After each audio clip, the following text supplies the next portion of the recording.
we are hoping that after this conversation today, we'll say I'm a Brazilian and a Nairobian writer. But Khadija, I know today, just negotiating Nairobi's traffic, you were like, I am done.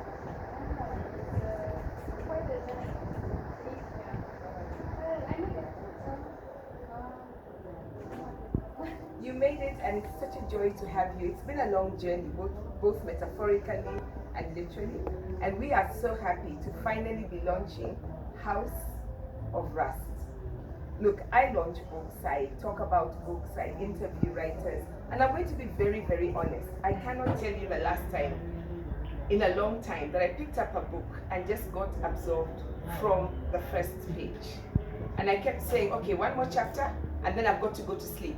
And then it would be like, oh, no, I need to find out what's going to happen. And by the time I found a place where I said, okay, I can now pause, then I went to sleep, and I was in this most magical, I don't know that to call it a dream or a nightmare or a whatever, and you'll soon find out why.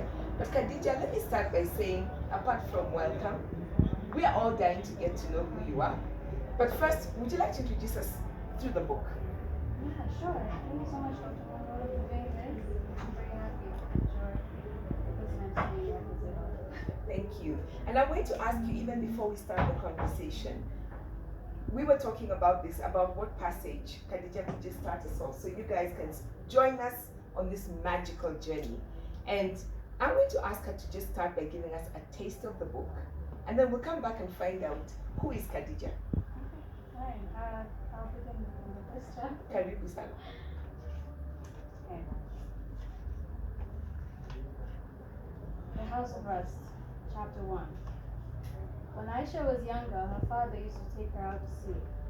Her mother had been beset with pains, and Aisha suspected, rather sick with the sight of her. So her father, bereft of sons, would heave Aisha up on his shoulders and leap onto the boat. Pay attention, he said, guiding her hands into the stomach of a red-edged jungle, feathered filaments torn, rapidly inflating within blood-speckled gills. Ali, laughing a bright summer laugh, hooking his finger in the tuck, hooking from the inside, his little finger gleaming and wriggling like a worm. He had looked into her face, and what he saw there stopped his smile, his mirth faded. She would remember this ever after, sensing that she had failed not just at a task, but at possessing some important instinct. That she had both disappointed her father and yet done no more than expected the first time. It was not unforgivable. There were lessons here. Ali snatched the struggling fish up by the tail and motioned to the sea with it bristling in his fist. The command need not be spoken this time, but she heard it all the same. Pay attention, Aisha. He flung the mutilated thing over the side, and just as the cold cord of its guts began to cloud the water pink, a black fin cleaved the way, quick as a sight, and vanished. A light white froth, milky as boiling rice, bubbled up in a fizz before it too dissolved. Pay attention, Aisha. Everyone must have his share. Aisha gets the fish her father brings, scales glittering under the saw of the old blade. The dull side scrapes, the sharp slant angle toward her body. They fly off the fish, these scales, like sparks off a whetstone. They stick to the dark skin of her arms, with the holly in her neck and cheek. She makes the cleanest line, carving tail to jaw, pulling out guts with quick tugs and rinsing out the hollow in murky water. By the end of it, the fish are clean, and Aisha is not. The cat in the alley curls its tail around the leg of a chair that scrambles away when it is approached. Aisha pauses and puts out the chipped plate in the shadow of the flat.